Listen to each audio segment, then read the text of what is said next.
Andra, the Traveling and Saving Chief, and I'm traveling. I'm coming to you from the Pennsylvania Turnpike. I'm on my way from Maryland to Detroit, Michigan. I'm going home, get some friend and family time for this Labor Day weekend. So I have my bicycle on the back, hopefully get a couple good rides in with my friends, and just have some good fellowship. But what was on my mind is Moab, Utah. So this is a traveling information channel too, as well as saving money. And I like to travel so much, it makes it hard to save money. I gotta get my priorities in order. Anyway, that's another story.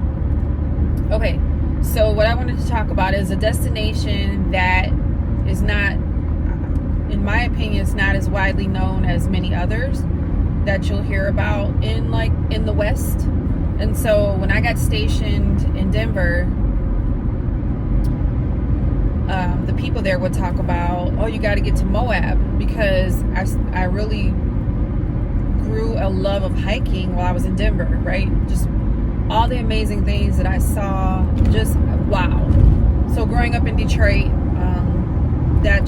that was not something that we were familiar with or something that we did, because it's just a very different climate. So Moab, Utah. So I'll describe the trip that I took, and then we can kind of go from there. So basically, and I'm also a travel agent, so if you're interested in anything, just let me know.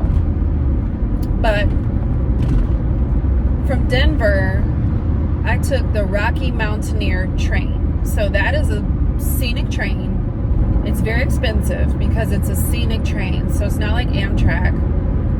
The seats are bigger, there's more leg room, they cater to you like 5-star service. It is an absolute amazing adventure. And the windows of the train go all the way from the sides of where you're sitting all the way up to the top. So you have these amazing scenic views of the mountains as you're going from Denver, and I took that all the way to Moab. So basically, you take the train, you board at Union Station in Denver, which is just downtown, and then you stay one night in Glenwood Springs, Colorado. So Glenwood Springs, drive. Okay, my phone shut down because it said it was too hot. So here I am again. Okay, we're talking about Glenwood Springs. So in the car, Glenwood Springs is a couple-hour drive from Denver, just depending on traffic. But on the train, they make it a whole day, because it's a scenic train, so they don't want to just fly through. So you stay the night in a hotel, and they book it for you. They have, again, it's like great service. So your luggage would be loaded. They'll unload your luggage. You'll go stay at the hotel. You can walk around Glenwood Springs. You can go on the hot springs. There's a public pool you just pay a small fee for, or you can go in any of the other caves. There's restaurants, there's little shops. It's just very charming mountain town. So you stay there that night, the first night, and then the next morning they'll tell you when to show back up to the train stop, which is, it's all in walking distance. So you don't have to worry about needing transportation unless you want to do something that's extra. You get back on the train, and then the train goes from Glenwood Springs, Colorado to Moab, Utah. And I mean, the views on the first day were, amazing, but the second day to me it was just breathtaking, because I hadn't been past Glenwood Springs before. I had already been to Glenwood Springs several times. My daughter did her freshman year of college there years ago, and then I've been there since I've been stationed there. Maybe I'll make a separate video about that. Anyway, when you're pulling into Moab, it's so beautiful. I can't even really describe the colors, the canyons, like just the things that you see. It's just beautiful. So what you do need to consider is your transportation back, because it is a one-way train. So you can buy a round trip, but it's very expensive, like I was saying. And I mean, the cost varies based on the time of year and such. So, and I'm talking upwards of closer to $1,000 for the 2 days. All the meals are included, drinks, so just something to consider.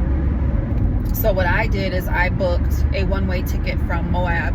So Canyonlands Airport is right there in the area, and I booked a one-way flight back to Denver from there. So that's what I chose to do, and it's a small airport. It wasn't that expensive, and so that's how I navigated the return. But while in Moab, so I would say you don't have to be an outdoor enthusiast, but if you are, it was just an outdoor enthusiast playground. So I went on TripAdvisor and looked for, so that's a typical thing that I do. What is the top things to do in whatever city that you're going to? And that's how a lot of times I learn about various excursions. Similar to if you cruise, when you are looking up excursions, it's very similar. You can do that for land as well. So I end up choosing a rappelling excursion with a hike. I've never been rappelling. I was scared out of my mind. But it was something, I wanted to do something different in Moab and not just hike. So basically the train pulled in, we got off the train. The charter bus will take you to your hotel. They have a hotel that they utilize. You don't have to use that hotel. I didn't. I booked a different hotel. There's plenty of smaller hotels, and they're not all within walking distance, so do be mindful of that. There is a shuttle, a free shuttle in Moab. Of course, you're going to tip the drivers, but they have an app that you will use, and you let the app know when you need to be picked up and where you're at. Similar to Uber, but they don't have Uber or Lyft there. So just something to think about. My hotel was a little bit off the beaten path. If when I go again, I'm going to pick one that's in the vicinity of all the shops that I can just more easily get around and not have to wait for the shuttle just to go everywhere. So that's what I'm going to do next time. So Moab, restaurants, shops, coffee shops, sites, beautiful, beautiful sites. Now I forget the name of the park that's there that you can do various hikes. If you use the All Trails app, if you don't have it, it's very useful to have to look for hikes. You can do the easy hikes, moderate hikes, or hard hikes. You can set your app to tell you what's near you and look for a good hike based on your ability level or the level that you want to hike at. If you want to see a waterfall, you can tell it like waterfall or other sites that you might want to see, and it will pull those hikes up for you, and it'll navigate you to where the trailhead is and the route of the hike that it is indicating to you with a distance. So there's no question of, what you're about to encounter in terms of the distance and the difficulty level and any potential sites. So you can use the All Trails app. Like I said, I chose an actual excursion. I don't remember what I paid. That's probably a good thing to know. There's various costs, so you'll just have to work within your budget. My trip was basically, we showed up right in the town, right in the walking area. If you're staying in one of those hotels, you literally could just walk to it. Like I said, my hotel is off the beaten path a bit, so I had to walk. I chose to walk still because I knew I was going to hike as well.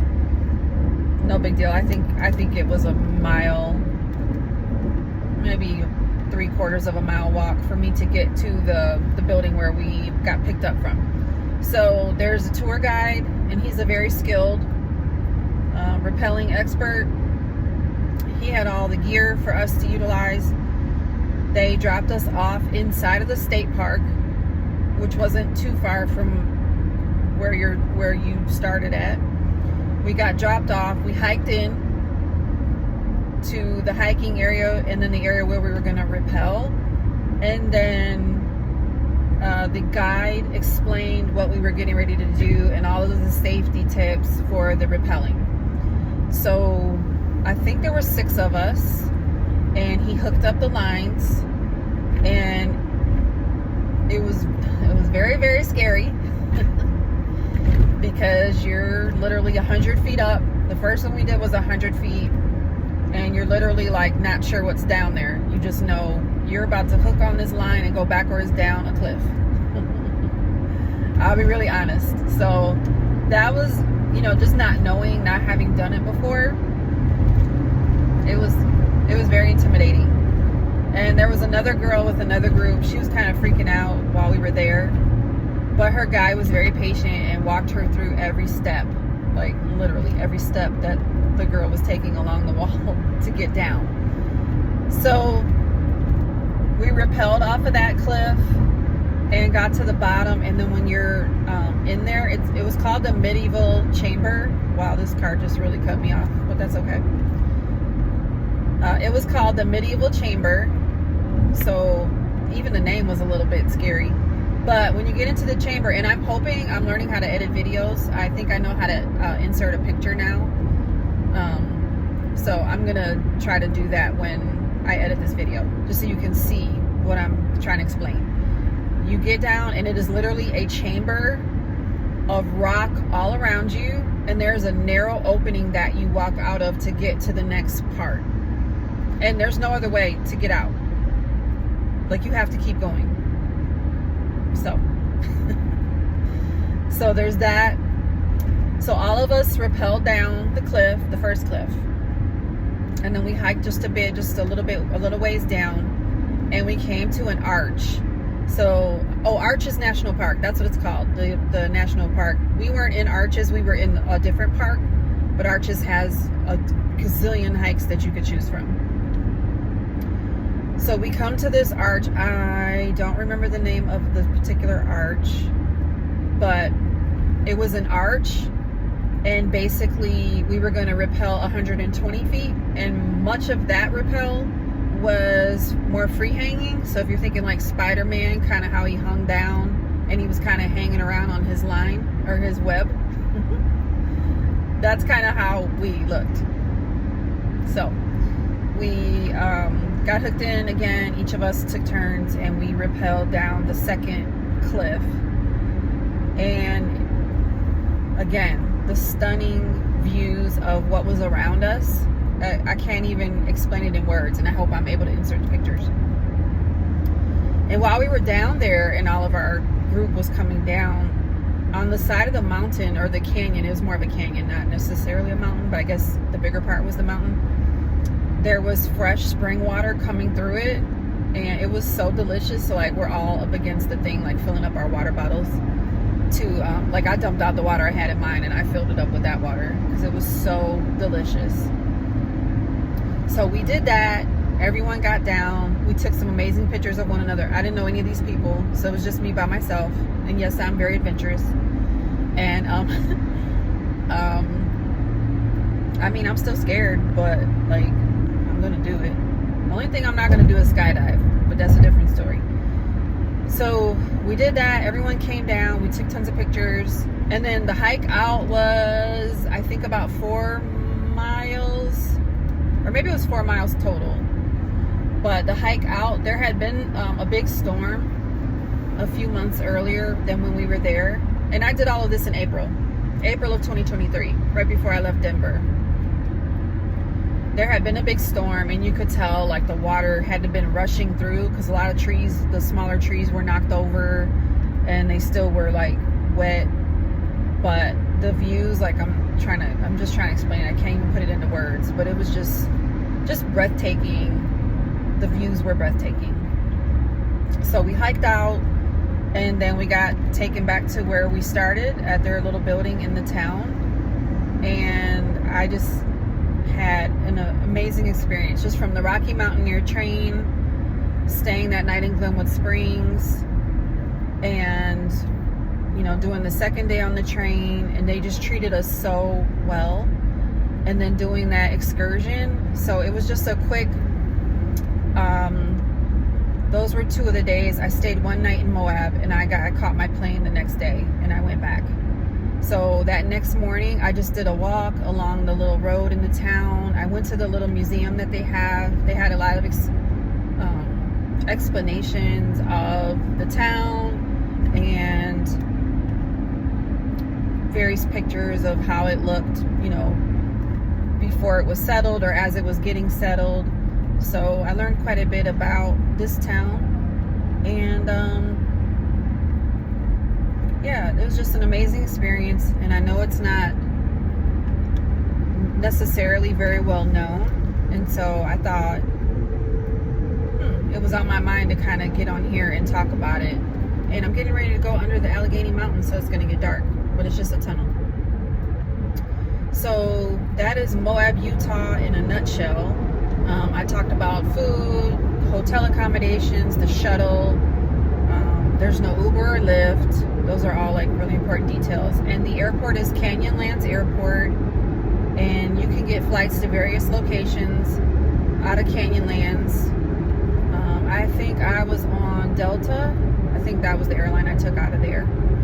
And I know the video is getting funky because of the way the tunnel is, so I'll just stop it here and post some details in the description box about the Rocky Mountaineer Train and the exact excursion link that I took to do the hiking and rappelling. I hope you enjoyed this content. Thanks for tuning in, and I'll talk to y'all again about another trip soon.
I'm in the medieval chamber.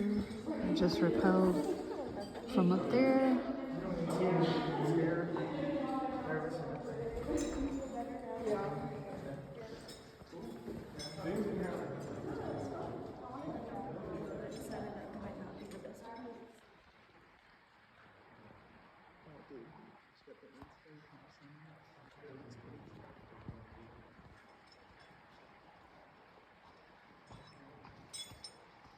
Looking good.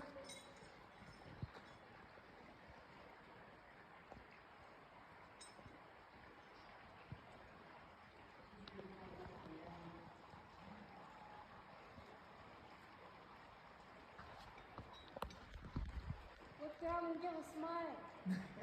Yeah.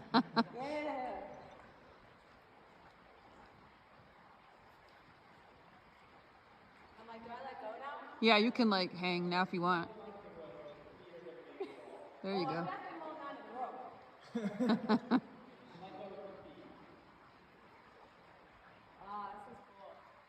Right.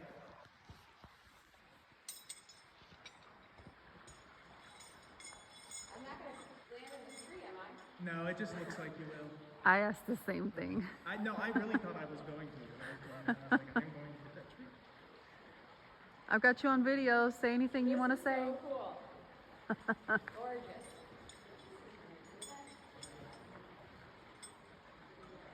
So a flash flood came through here last fall and tore up